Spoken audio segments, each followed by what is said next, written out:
स्वागत है आपका हमारे चैनल ट्रैवलॉग यात्री पर।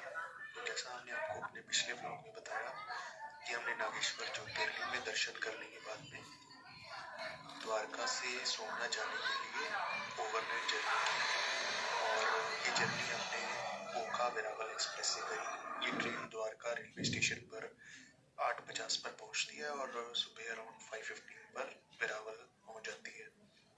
तो वेरावल एक्चुअली सोमनाथ के सबसे क्लोजेस्ट स्टेशन है।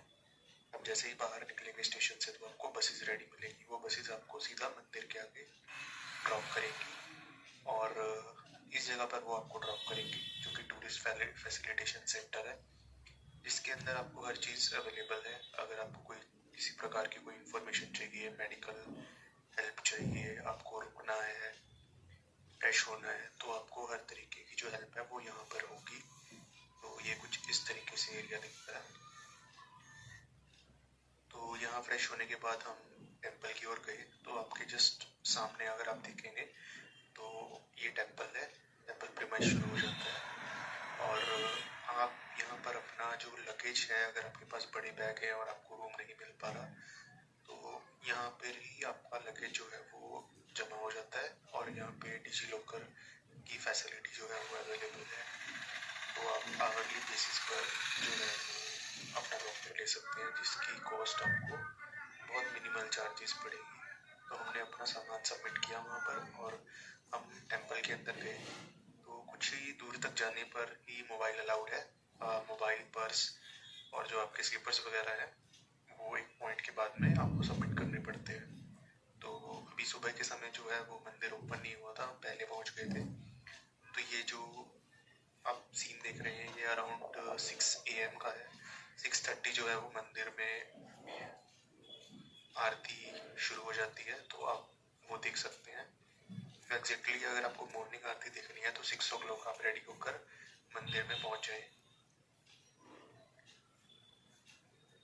और क्योंकि ये मंदिर जो है ये बहुत ही खास लोकेशन पर है, इसके जस्ट पीछे जो है वो अरेबियन सी है, तो लगातार यहाँ पर आपको जो है वो फ्रेश एयर का एक्सपीरियंस होता रहेगा।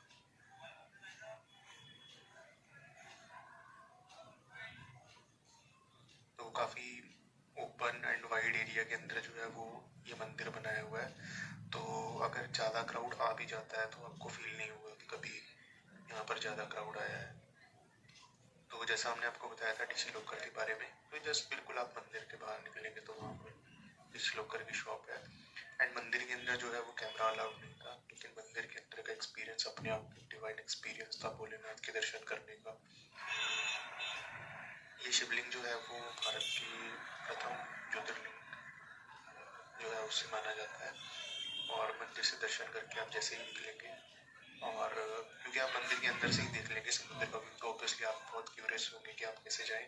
तो मंदिर के बाहर ही ये ओशन व्यू है, ये जाने का रास्ता है। आपको 5 रुपीज़ की इसकी टिकट लगेगी और पर पर्सन टिकट है। अगर आप ज़्यादा लोग हैं तो आप अपने एक यहाँ से फॉर्म परचेज कर सकते हैं। जैसे आप स्कूल बस लेके जा रहे हैं या फिर टूरिस्ट की बस लेके जा रहे हैं तो आप उनका नाम दे के ID कार्ड दे करके एक कंबाइंड टिकट जो है वो परचेज कर सकते हैं।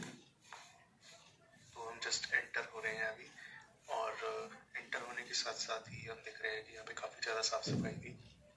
और मेरे लेफ्ट हैंड पे आप जो छोटी छोटी शॉप्स देख रहे हैं, इसके अंदर आपको हर तरीके की शॉपिंग का सामान जो है वो मिल जाएगा। और खाने की यहाँ पर काफ़ी वैरायटी है। जो मैंने देखा यहाँ पर चाइनीज़ भी था, नॉर्थ इंडियन भी था और गुजराती भी था।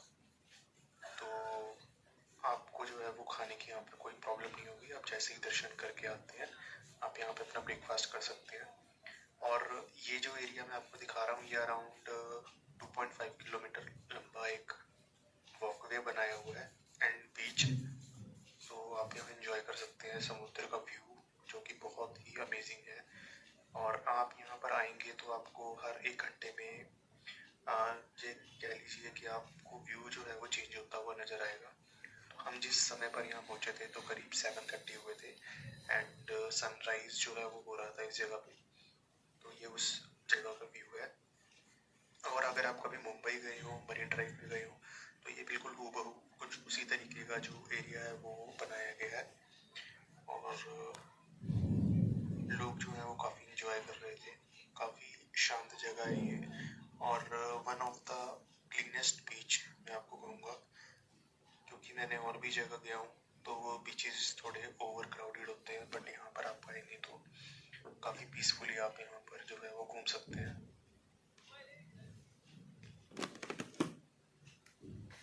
कुछ इस तरीके से जो है वो वॉकवे यहाँ बनाया हुआ है और काफ़ी ज़्यादा साफ सफाई है। और अगर आप इसी डायरेक्शन में जैसे ही आप लेफ्ट की ओर जाएंगे तो आपको बीच आ जाएगा टिकट विंडो से। अगर आप राइट की तरफ जाएंगे तो आप बिल्कुल सोमनाथ मंदिर के सेल्फी पॉइंट की तरफ जा सकते हैं। तो जब हम गए थे तो ऑलमोस्ट जो है वो आरती कंप्लीट हुई थी, तो इसलिए आपको अभी इतनी भीड़ नहीं दिख रही होगी, बट एक्चुअली में थोड़ा क्राउड रहता है। उतना क्राउड नहीं रहता कि आप व्यूज़ जो है वो इंजॉय ना कर पाए, बट हाँ क्राउड ज़रूर रहेगा। और ये आपके सामने कुछ जो है वो व्यूज़ हैं समुद्र के।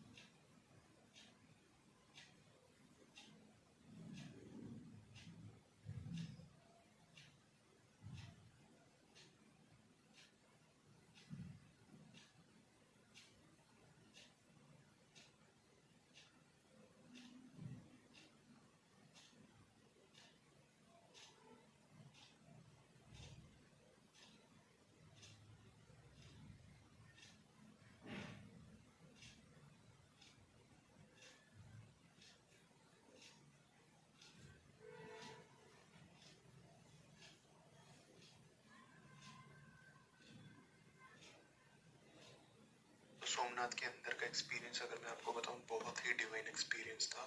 ठंडी ठंडी हवाएं चल रही थी और टेंपल का जो आर्किटेक्चर है वो बिल्कुल मार्वेलस है। उसकी डिटेल्स हम आपको अपने डिस्क्रिप्शन में देंगे, आप ज़रूर रीड करना। इस मंदिर को करीब 17 बार तोड़ने के प्रयास हुए, पर मंदिर को तोड़ने वाले जो लोग थे वो तो नहीं रहे, पर ये मंदिर दोबारा बन गया। तो यहाँ के लोगों की जो आस्था है वो एक अलग ही जो है वो लेवल पे है। और जब हमारा देश आज़ाद हुआ था तो सरदार वल्लभ भाई पटेल ने इस टेम्पल का रिकंस्ट्रक्शन करवाया था और शिवलिंग को दोबारा स्थापित करवाया था। तो आप अगर मंदिर में आएंगे तो इस मंदिर के प्रांगण के अंदर आपको सरदार वल्लभ भाई पटेल की प्रतिमा भी दिखेगी।